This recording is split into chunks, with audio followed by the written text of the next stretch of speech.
everyone and welcome. Today I'm going to do the first part of my birthday book haul. Now, it's currently the end of May and my birthday is the 21st of June, so this is a little bit early, but I decided to spoil myself for my birthday and the books arrived sooner than I was anticipating, so I decided to do the part 1 now and then the part 2 after my birthday when I have received gifts from friends and family. So most of the books that I'm going to talk about were bought by me for me, but then I have one gift that I got from a fellow booktuber and I wasn't anticipating that at all, so I was very pleasantly surprised. And that is Piranesi by Susanna Clarke, and I got this one from Johanna. Of course, I will link her channel down below. So I wasn't expecting this, and that's why I said thank you to my husband when I received the package, and he said, "You're welcome." So it took us a couple of days. When he looked at the book again, he said, "Actually, I didn't buy that one for you." So I was rummaging through all of the cardboards. Luckily, we still have the package that this book came in. And I found a note that it was actually a gift for me from Johanna. So again, Johanna, thank you. You really made my day. And yeah, I'm really excited to get to Piranesi because I heard amazing things, not only from Chris over at Chris Bookish Cauldron, but also Philip Chase and a ton of other booktubers said that this is an amazing quick read. So I'm really looking forward to that because in the midst of all these series, I definitely need a short standalone. So yes, Piranesi is one of the first books that I got for my birthday. Thank you, Johanna. And then all of the other books I actually bought for myself. And the first one is The Bone Maker by Sarah Beth Durst. So this is an adult fantasy standalone. Sarah Beth Durst is also the author of Grace the Sands, and that's a standalone that I really enjoyed. I have a non-spoiler review for that. In The Bone Maker, we follow an older widow, if I'm not mistaken, after a war that occurred, and her husband actually died in that war, and she's trying to bring him back to life using bone magic, which is not allowed. And I just thought that that was, again, a very interesting premise where we follow a widow. Because often in fantasy you follow younger people. Here you follow somebody who's been through life, who's seen a couple of things. And then you also have that type of premise in Raise the Sands. And I really enjoyed that perspective. So that's why I have quite high hopes for The Bone Maker. And I want to get to that one soon. Then next up I picked up a grimdark book, and that is Beyond Redemption by Michael R. Fletcher. This is the first in a trilogy, but I actually thought it was a standalone when I bought it, so that's my mistake. But it's definitely very dark. It's not light or medium, it's on the very dark side, if I'm not mistaken, and if I must believe everybody who read this one. But it sounded very interesting because you are following a group with Geisteskranken, or at least these people exist in this world, and they are actually insane, but their insanities form reality in a way, so that's a type of magic. And then you are also following a priest who wants to shape order in this insanity. So he puts all of his hope in a young boy, and he wants to make that young boy in sort of a god that he can control. So all very dark, and I'm very looking forward to this. Actually, I bought this one not knowing that this is the July book of the month over on Steve's channel. And he's reading this one in July and then the second one in the series in August. So I am going to jump on that and read this one in July together with him. And the author has actually agreed to do a live stream with us to discuss the book. And of course, everybody who wants to join the Book of the Month club. So yeah, really looking forward to this one. Didn't know that it's a trilogy, but now I'm actually very excited to jump into this one. Then next up I have the 3 standalones in the First Lodge universe by Joe Abercrombie. So I have Best Served Cold. I think that this is the one that I need to read first after the original trilogy. Then we have The Heroes. And the last one is Red Country. So I'm quite looking forward to the standalones. If you know, I have a non-spoiler review for the First Law trilogy, and even though I liked it, I wish that there was a little bit more plot. But I've heard that that's definitely the case in the standalone, so I want to get to these soon, so I can get to the Age of Madness trilogy, because I've heard that this is the generation after, or it focuses on the generation after the people in the First Law trilogy, and that sounds really cool, so I want to get through the standalones really quick, still need to get Sharp Ends, and then jump into the second trilogy. Next up I bought The Ember Blade by Chris Wooding.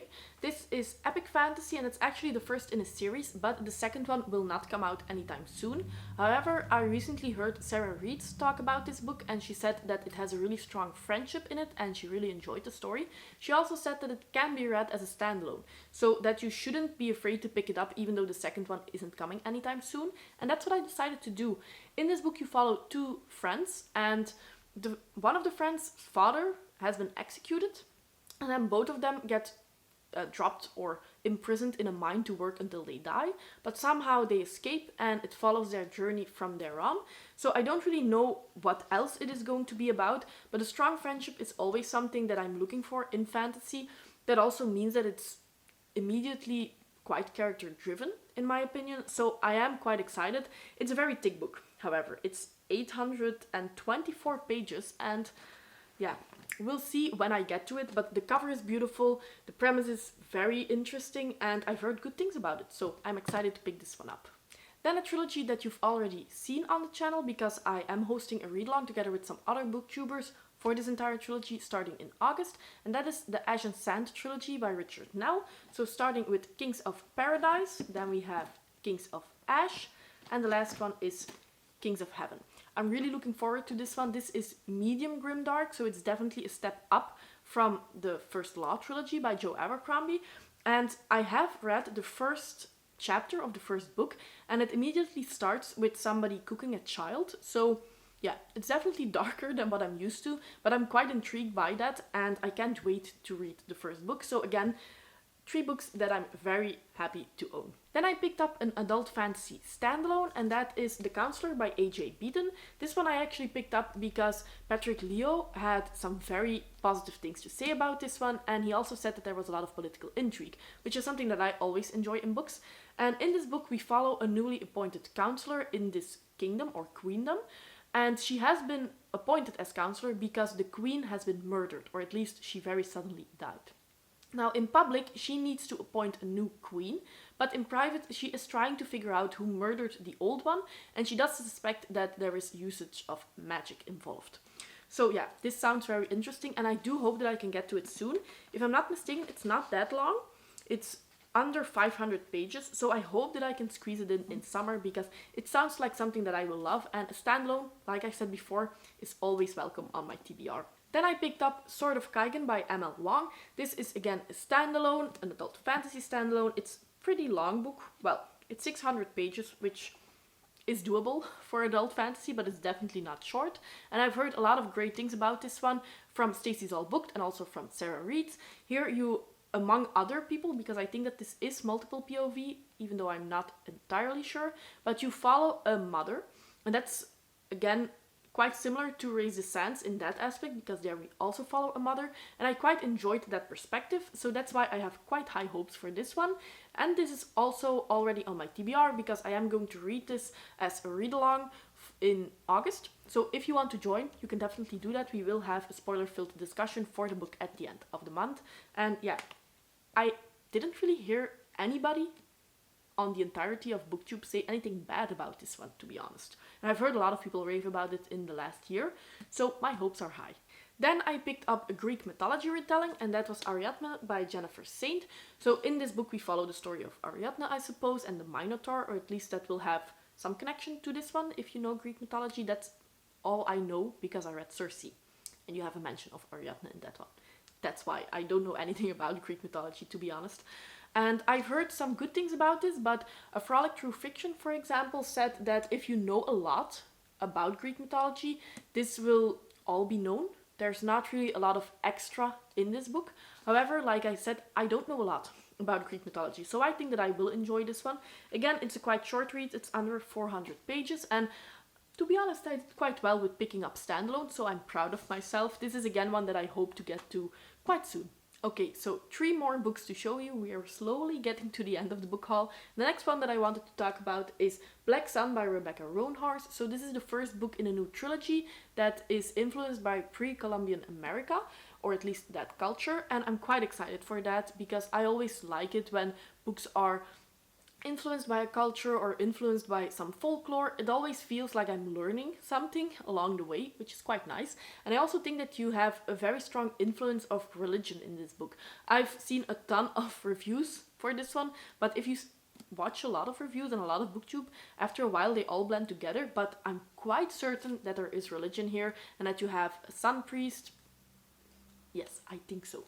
So I'm quite excited to pick up this one, and I hope to get to it soon, but I'm saying that about all of these books, I guess, and I'm afraid that this one will be one that will wait for a while, or will have to wait for a while, maybe until the second one is out, because there's a lot of books and I don't have an unlimited amount of time, unfortunately.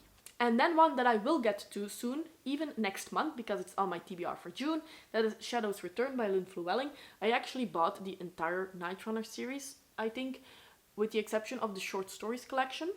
But I'm all set for the entire Scala along until the end of the year. This is the 4th book in the series, but like I said, everything else still needs to arrive, but I did buy all of them. I'm quite excited for this one, and like I said, this is one that I will get to very soon. I think that I will start next week, so excited for that. And then the last book that I bought is, I think, a self-published one, and that is Never Die by Rob J. Hayes. This cover is beautiful. The book is actually a lot shorter than I thought it was going to be. It's 250 pages. So this is again one that I want to read soon, because I should be able to read this in a couple of days. And yeah, it sounds very interesting because we follow a 8-year-old boy who was murdered, and he needs to fight in the Reaper War, but he can't do it alone, so he wants to collect some heroes that he can use for his cause. The only problem is the heroes need to die first in order to be able to fight in that war. So his mission is to kill the 4 heroes that he has in mind, and then make sure that they are fighting on his side in this Reaper War.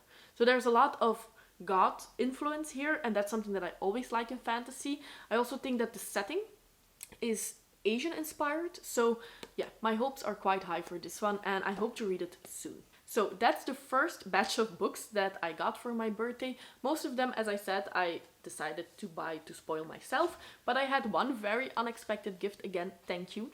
Please let me know if you want to buddy read any of these with me. I keep saying that, but that's just because I love buddy reads. I can't promise that I will get to those very soon, so if you want to buddy read, then please keep in mind that it might be September, October or something like that. But if you're interested, I'm always open for that, so please let me know. And also let me know what was your last purchase, and if you've already read it, or if you, like me, have a very big TBR and you don't really know when you get to them. The only thing you can say is, I hope I get to them soon, and then they are on your shelves for a couple of months without you reading them. Well, that's what happens with me anyway. I hope that you enjoyed the video, and see you next time. Bye!